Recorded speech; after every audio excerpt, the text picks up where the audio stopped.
ओम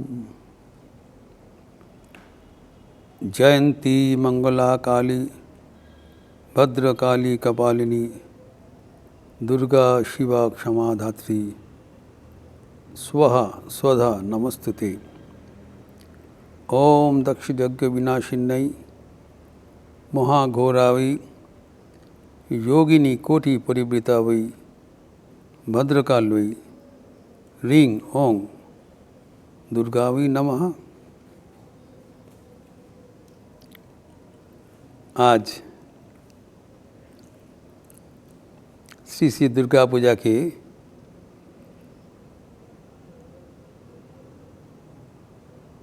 षष्ठी तिथि का प्राक्काल यह सत्प्रसंग श्री श्री दुर्गा पूजा की विशेषता एवं हमारे जीवन में क्या तात्पर्य है उसके ऊपर आधारित है।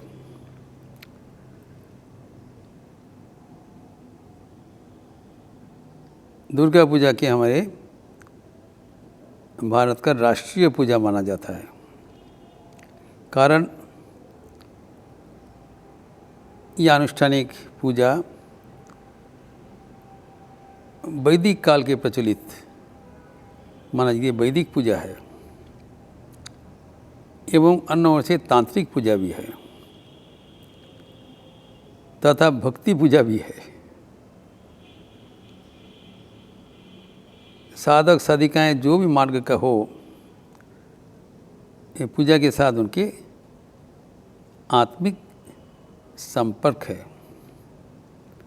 इसलिए इसका यूनिवर्सलिटी सार्वजनीनता को याद रखते हुए हमें ध्यान से देखना चाहिए ये पूजा का क्या तात्पर्य है। एवं दुर्गा पूजा के केंद्र करके अनेक गलतफहमी भी है, अफवाह भी है।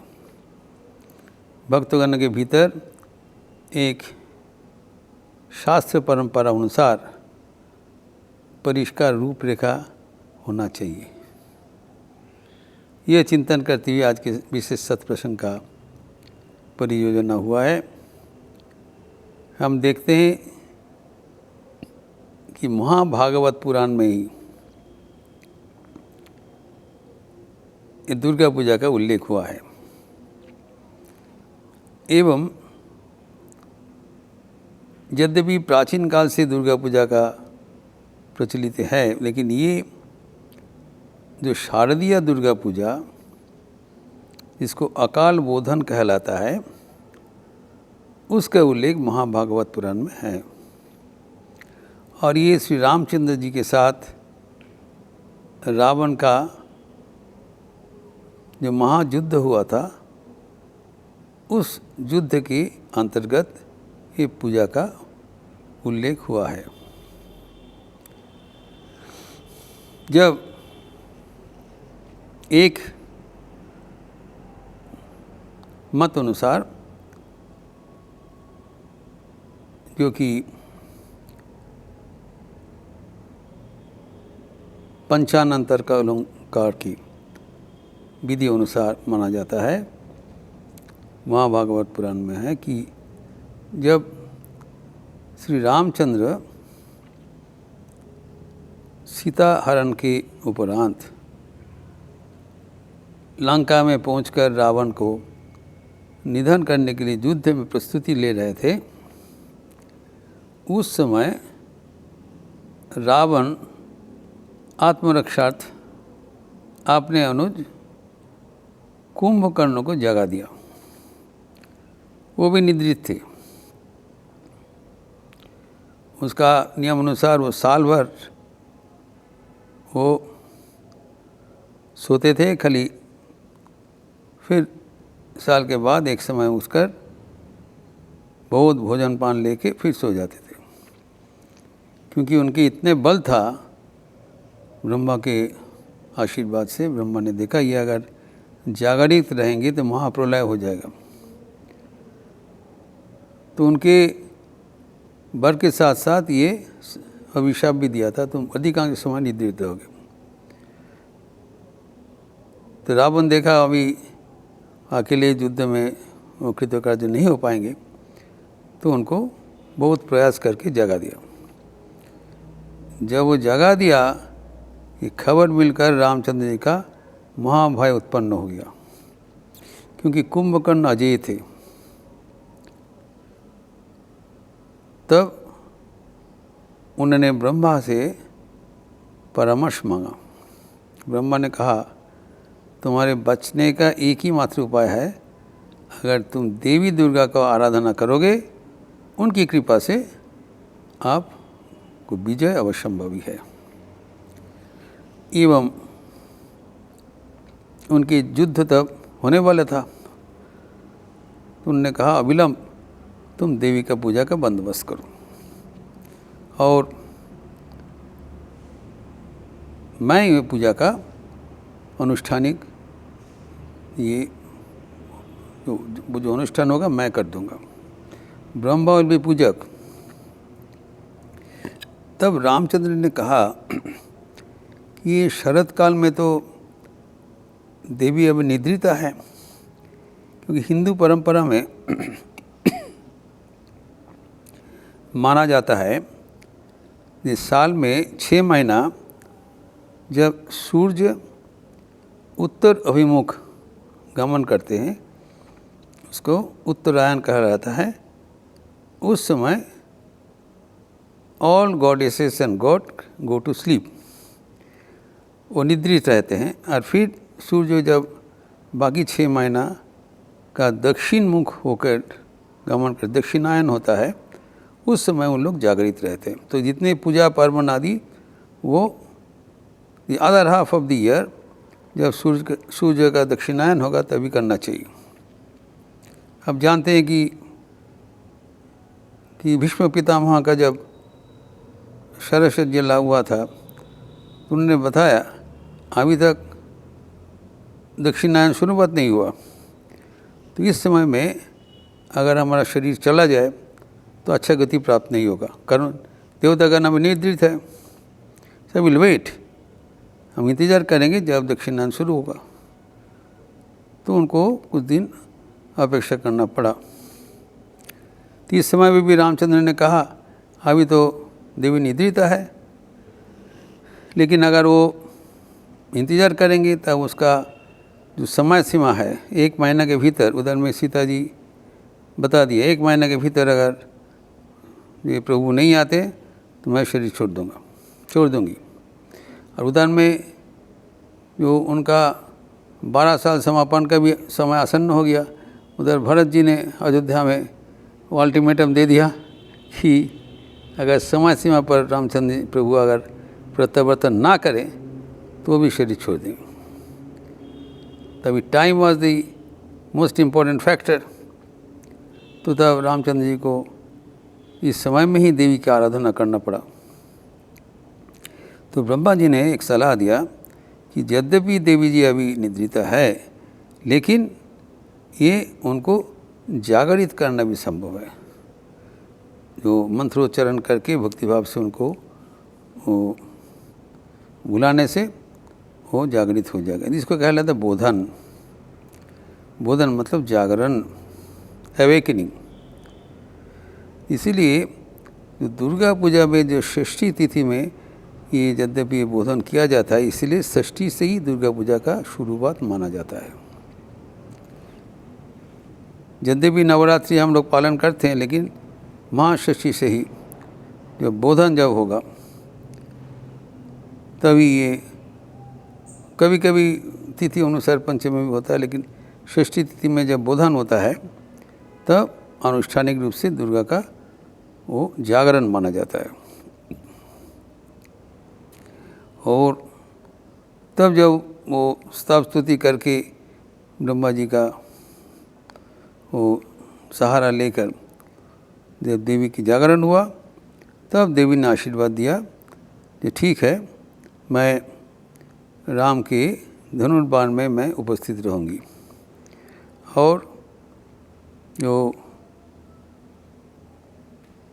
उनका सप्तमी से ही जो संहार लीला शुरू हो जाएगा एवं जो अष्टमी तिथि का अंत में रावण का संहार कर दूंगी एवं परवर्ती दिन नवमी में बाकी शत्रु का नाश हो जाएगा। ये 4 दिन का प्रोग्राम हो गया। तो तब उनके बल से बलियान होकर रामचंद्र जी युद्ध का शुरुआत किया एवं विजय प्राप्त किया। ये एक मत है।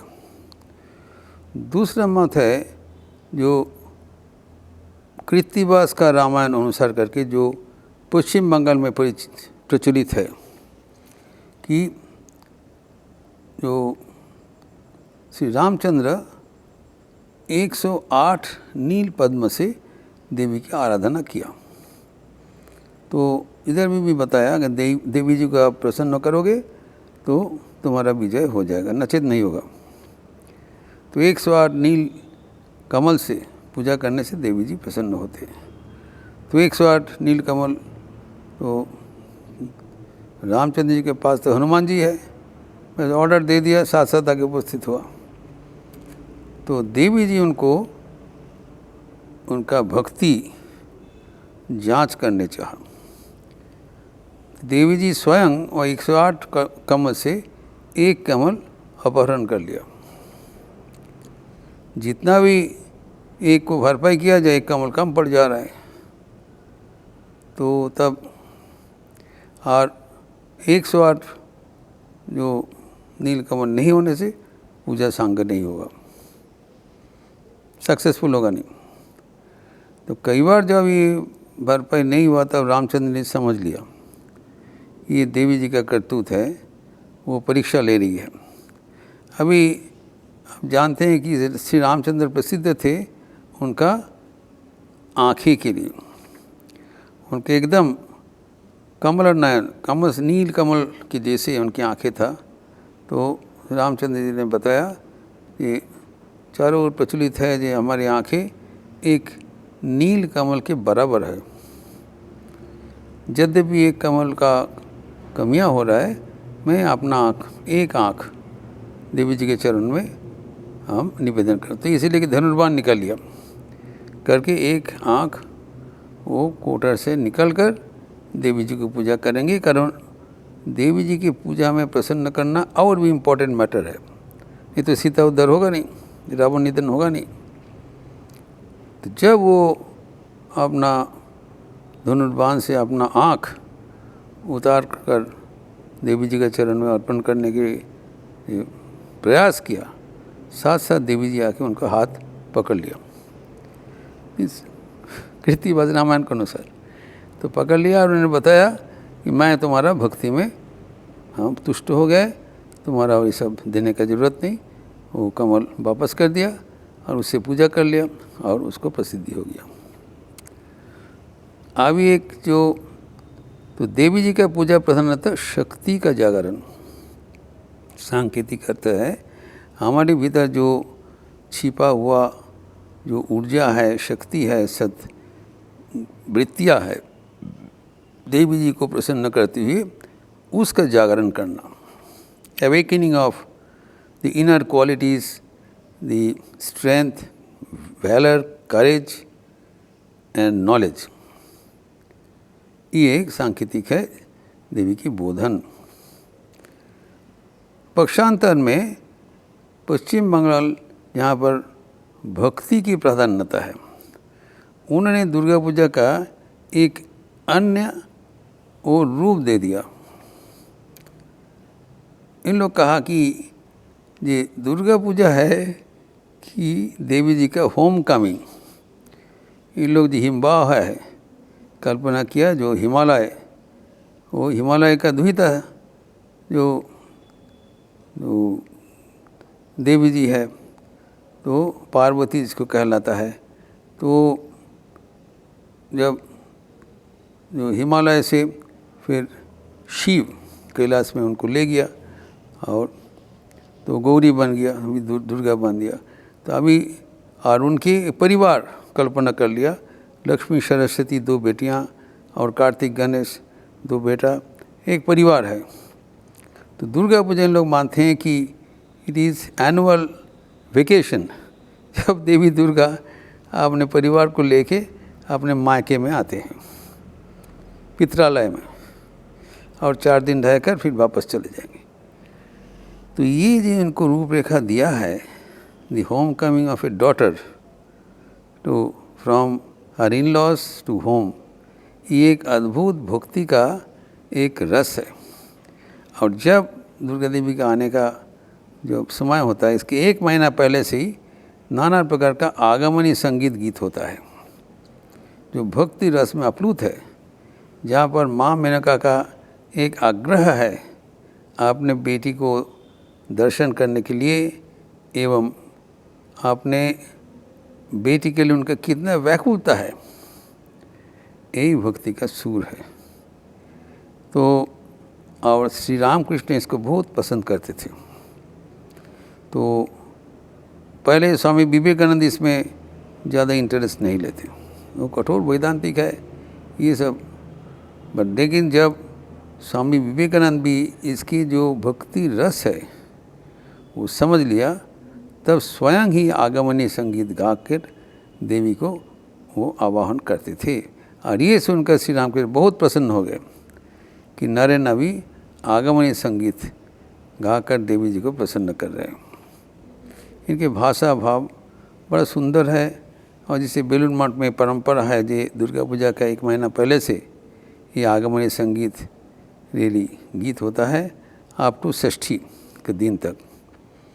लखनऊ आश्रम में भी तो होता ही है आगमनी संगीत, और षष्ठी का दिन तक होगा, आज तक होगा। तो इसमें भक्ति रस का प्राधान्यता है। तो दुर्गा पूजा में एक ओर से शक्ति का उद्बोधन, दूसरा ओर से भक्ति का जागरण, और नाना प्रकार उपाय से देवी जी का आवाहन। तो अनुष्ठानिक रूप से कैसे होता है ये भी जानना जरूरी है। जो उनका आगमन का तिथि है कि तिथि अनुसार षष्ठी का दिन, तो वो जैसे कि हम जो कोई जगह में जाते हैं, कोई शकट से कोई, फर्स्ट ऑफ ऑल तो डायरेक्टली तो घर में नहीं लौटते हैं, पहले कुछ वाहन से आएंगे। तो ये देवी जी को ऐसी कल्पना किया गया है कि देवी जी पहले उनका आगमन होता है, उनका बोधन जागरण होता है बिल्व वृक्ष मूले, एक बेल का पेड़ एंड उसका डाल, वो पहले एक कोने पे, दुर्गा मंडप का कोने पे प्रतीत होता है। और माना जाता है कि बोधन के दुर्गा षष्ठी के दिन शाम को वहाँ पर आके उसका आगमन हुआ, अराइवल। जैसे कि लैंडिंग एयरपोर्ट, वहाँ पर आके उपस्थित हो गया, और डायरेक्टली विग्रह में नहीं आएंगे, वहाँ पर एक नवपत्रिका में देवी जी का पहले अराइवल होगा, आगमन होगा। वो नवपत्रिका क्या है? 9 प्रकार का जो पौधा और नव दुर्गा के प्रतीक, एक एक पौधा। जैसे हल्दी है, हल्दी दुर्गा के प्रतीक है। जैसे बेल है, वो जो गौरी का प्रतीक है, जो शिवानी। फिर जो अनार का जो पेड़ है वो रक्त दंतिका का प्रतीक है। जैसे धान्य, वो लक्ष्मी का प्रतीक है। ऐसी एक एक पेड़ एक एक देवी का प्रतीक है। जैसे कदली दुर्गा का प्रतीक, ऐसे करके नाना प्रकार का देवी का एक एक पौधा में 9 प्रकार का पौधा एक इकट्ठा करके वहाँ पर दुर्गा का आवाहन हुआ। फिर उनका आमंत्रण एवं अधिवास, जब अराइवल हुआ, बोधन हुआ, बोधन में उसका दुर्गा का बोधन मंत्र से जागरण हुआ एवं आमंत्रण इज इन्विटेशन एवं अधिवास में वो रात पर रहेंगे। फिर सप्तमी का सुबह में वो नवपत्रिका का स्नान होगा। नवपत्रिका का बंगाल में पॉपुलरली नोन एज कोलाबो, और वो देवी जी का बगल में रखा जाता है। एक कदली वृक्ष का एक पेड़ से देवी जी को एक जो पीत वस्त्र देवी जी को परिधान करके रखा जाता है। तो बचपन से हम लोग सोचते थे गणेश जी का बगल में एक नारी का एक प्रतीक रूप से, तो हम लोग सोचते थे ये गणेश के बगल में गणेश जी का स्त्री है, लेकिन ऐसे नहीं है। कला वो भी कोई वो किसी का स्त्री नहीं है, स्वयं देवी दुर्गा का एक प्रतीक है। और गणेश जी आकुमार जो ब्रह्मचारी गणेश जी है, एवं वो गणेश जी तो मतलब सिद्धिदाता है। फिर उनके बगल में जो है वो कोई किसी का पत्नी नहीं है, स्वयं देवी की एक प्रतीक है। और उनका स्नान करने के बाद देवी जी के तब देवी मूर्ति में उनका जो उपस्थिति वो स्थानांतरण होता है, एवं उसमें तो प्राण प्रतिष्ठा किया जाता है। चक्षुदान जिसको कहलाता है, प्राण प्रतिष्ठा किया जाता है। सप्तमी दिन में सुबह में प्राण प्रतिष्ठा होगी एवं उसके बाद देवी जी का अनुष्ठानिक षोडशोपचार पूजा होगा 16 किस्म का द्रव्यादि देकर। और षष्ठी के दिन जो तात्पर्य है, ये देवी जी का जो बोधन के बाद वहाँ पर चंडी का आवाहन किया जाता है एवं चंडी पाठ होता है। तो देवी जी का पूजा जो है वो नाना प्रकार से होता है। 8 किस्म से देवी का पूजा होता है।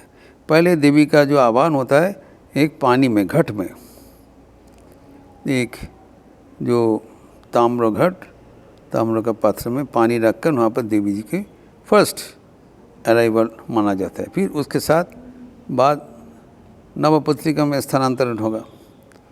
तो पहले घट में देवी जी का एक जो उपस्थिति कल्पना करके पूजा होगा, फिर नवपत्रिका में होगा, फिर उसके बाद देवी का प्रतिमा में होगा।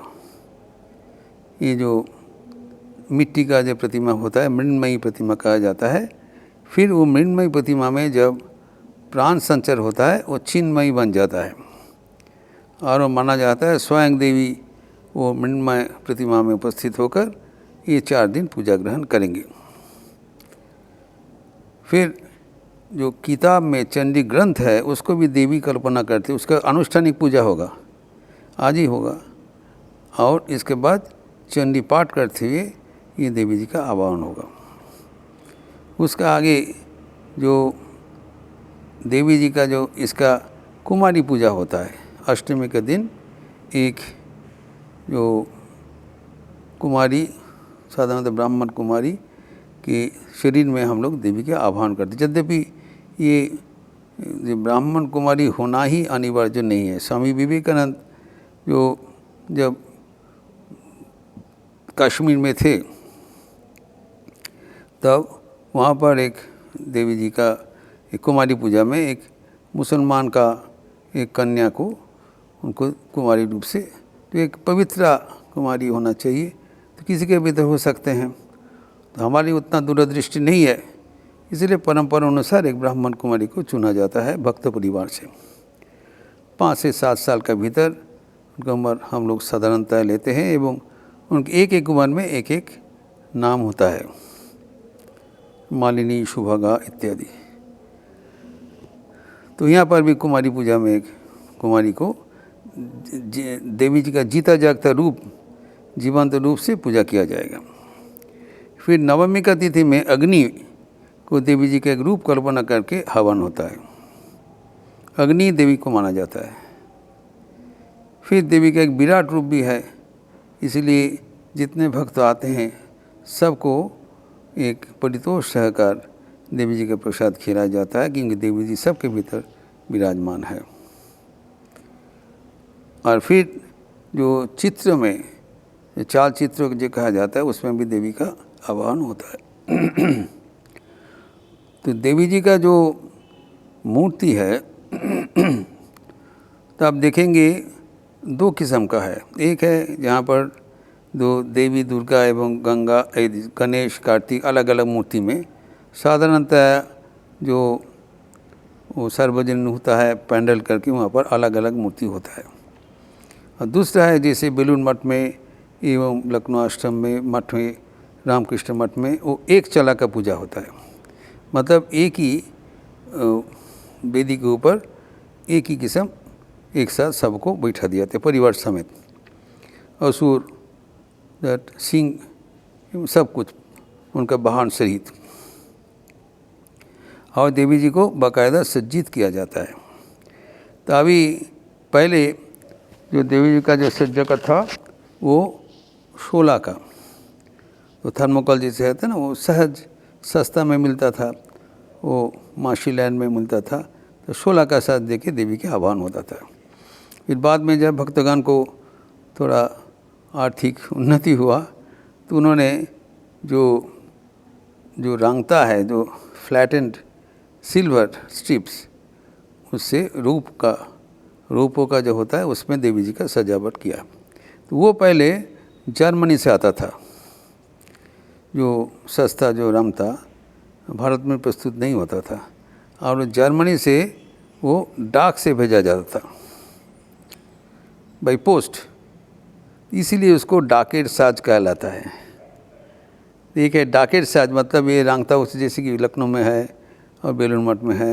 एक है रंगता देखे देट सिल्वर स्ट्रिप से, और एक है सोलर का प्रतिमा, विशेषतः चंदन नगर में जो प्रतिमा पूजा होता है शोला के ऊपर, दोनों में ही आर्टिस्टिक होता है।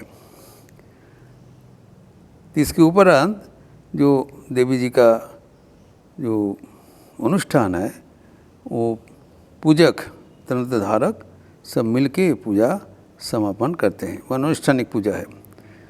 अनेक पूजा का अंग है, इसमें से जो पूजा सुष्ठु रूप से समापन करने के लिए जो 6 चीज़ अच्छा होना चाहिए। प्रथम जो 6 चीज़ में ध्यान देना चाहिए, पूजा का सार्थक सुष्ठु रूप से करना चाहिए। प्रथम है समय, मुहूर्त। जो चीज़ जब करना पड़ेगा देवी का एकदम पंक्चुअलिटी, जो पंचांग में लिखा होता है, जब पूजा आरंभ करेगा, जब पूजा शेष होगा। जैसे संधि पूजा जो कि फिक्स टाइम में होगा, जो अष्टमी की शेष 24 मिनट एवं नवमी तिथि का प्रथम 24 मिनट, ये 48 मिनट में संधि पूजा समापन करना पड़ेगा।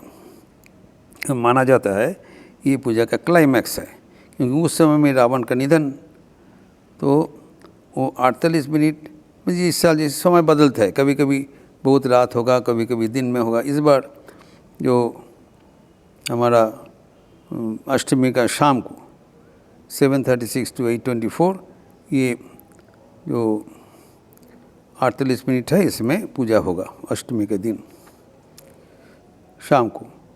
और वो 48 मिनट में पूरा दुर्गा पूजा का जो अनुष्ठान है संक्षिप्त रूप से, अत्यंत क्षिप्तता के साथ करना पड़ेगा, जल्दी सब कुछ।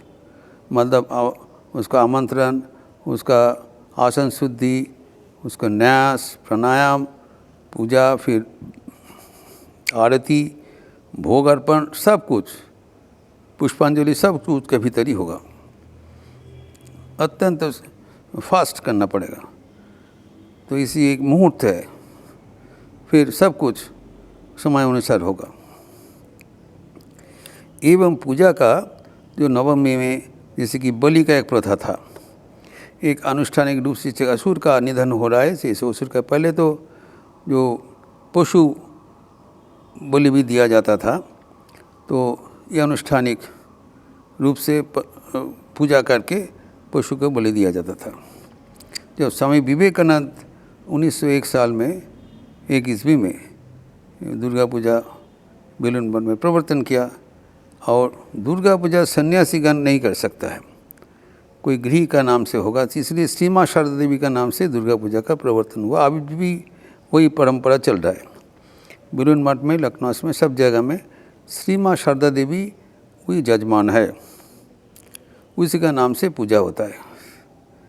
तो अभी जो पूजा के मुहूर्त एक हो गया, फिर बलि का बाद में जब स्वामी विवेकानंद का इच्छा है को अगर बलि देना है ये तो अनुष्ठानिक रूप से इतना बलि चढ़ाएंगे जी गंगा का पानी लाल हो जाएगा। तब श्री माँ शारदा देवी जीवित थी। देखिए उनका कितना विचार। उन्होंने कहा बेटा सन्यासी है वो सबको अभय प्रतिष्ठा देते हैं, सबको अभय दान करते हैं, उसमें कोई हिंसा नहीं होना चाहिए। तो इसीलिए वो पशु बलि वो बंद हो गया। अभी तक पशु बलि का कोई जीव हत्या नहीं होगा। तो अनुष्ठानिक रूप से कदली की एक जो गन्ना का तो नहीं तो कोई कद्दू इसे बलि होता है। अनुष्ठानिक रूप से एक सांकेतिक है कि हमारे भीतर जो अशुभ शक्ति है उसका निधन हो रहा है देवी जी के माध्यम से, और शुभ शक्ति का बोधन हो रहा है। तो ये सब अनुष्ठान ठीक नियम माफिक होगा। प्रथम मुहूर्त है।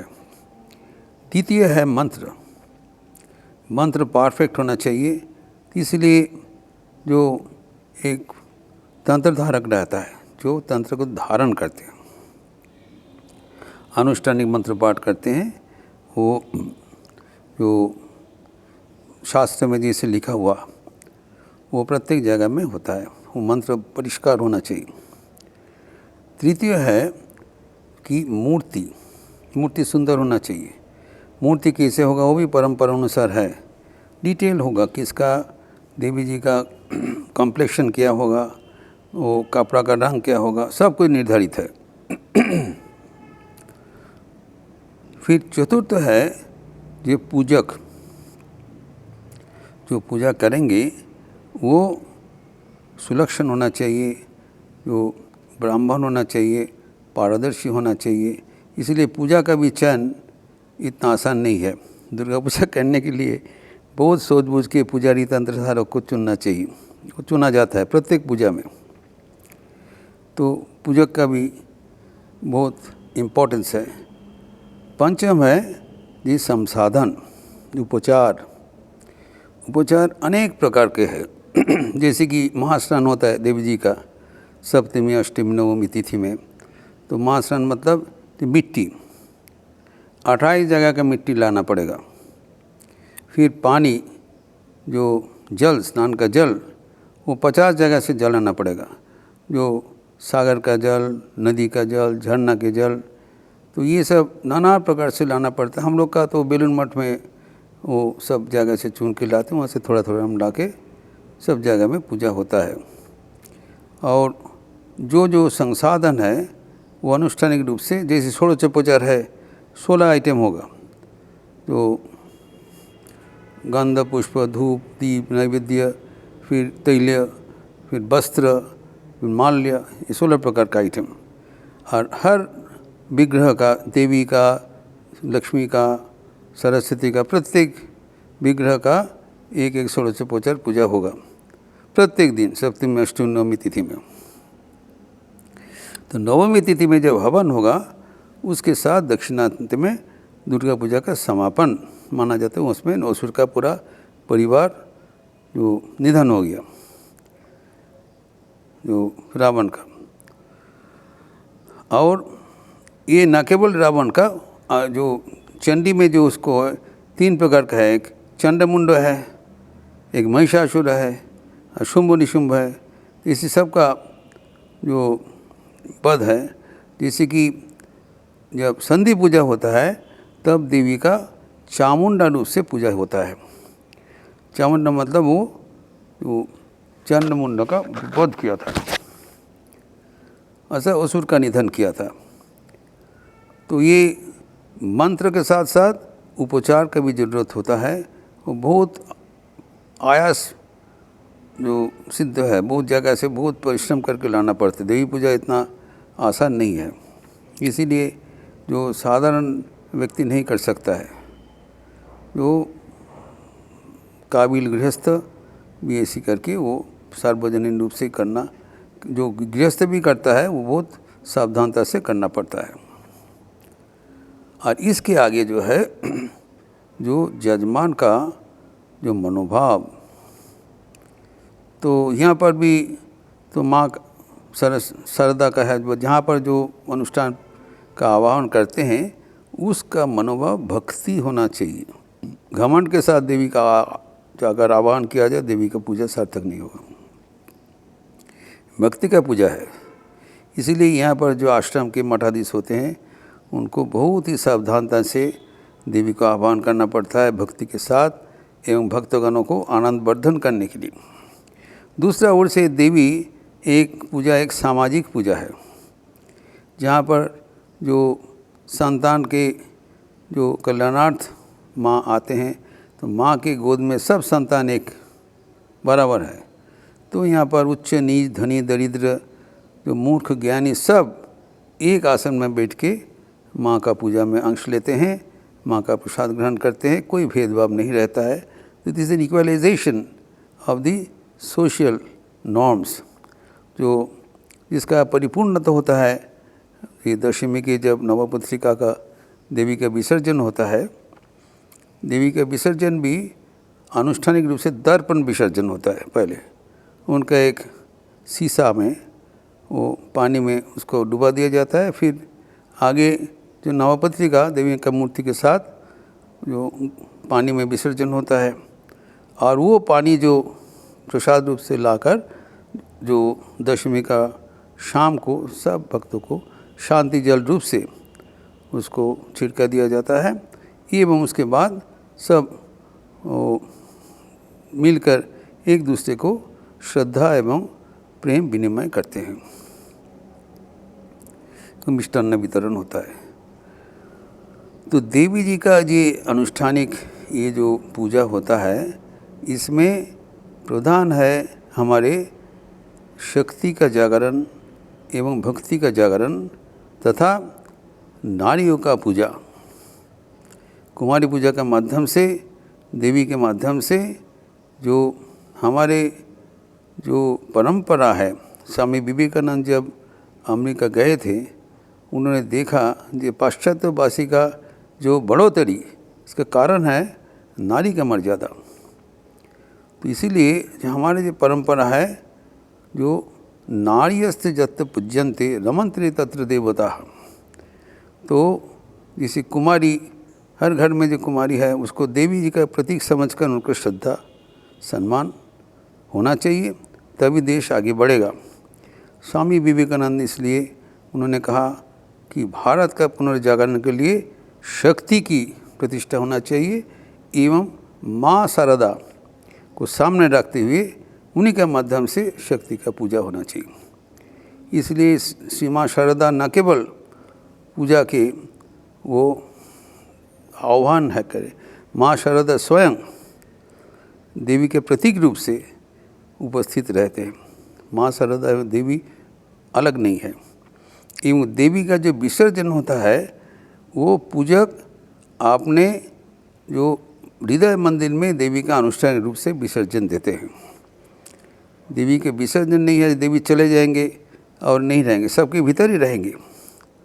लेकिन जैसे कि मथुर बाबू का जो पूजा के समय में श्री रामकृष्ण उनके बताया, मथुर बाबू उन्होंने बताया देवी जी का 3 दिन पूजा हो गया, हम आपको विसर्जन नहीं दे सकेंगे, नहीं देंगे, विसर्जन नहीं होगा। तो सब आदमी प्रमाद गुना क्या होगा, तब श्री रामकृष्ण को बुलाया। श्री रामकृष्ण ने बताया, देखो जो देवी जी कहाँ विसर्जन होता है, वो देवी जी सबके भीतर में है।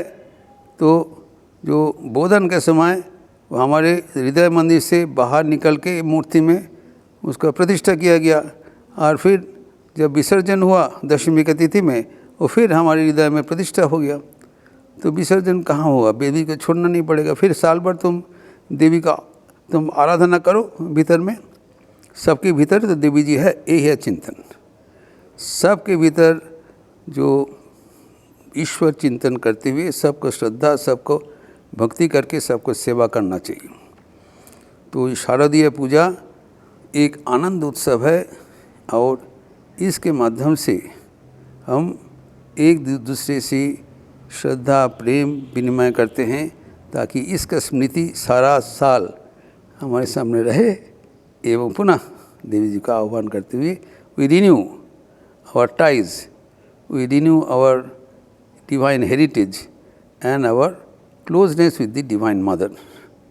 आज ये शारदीय पूजा के प्राक्काल में मैं सबको पूजा की बधाई एवं श्री श्री देवी के चरणों में आंतरिक प्रार्थना कर रहा हूँ कि देवी की कृपा से आप लोग सब अच्छे रहिए, स्वस्थ रहिए, आनंद में रहिए।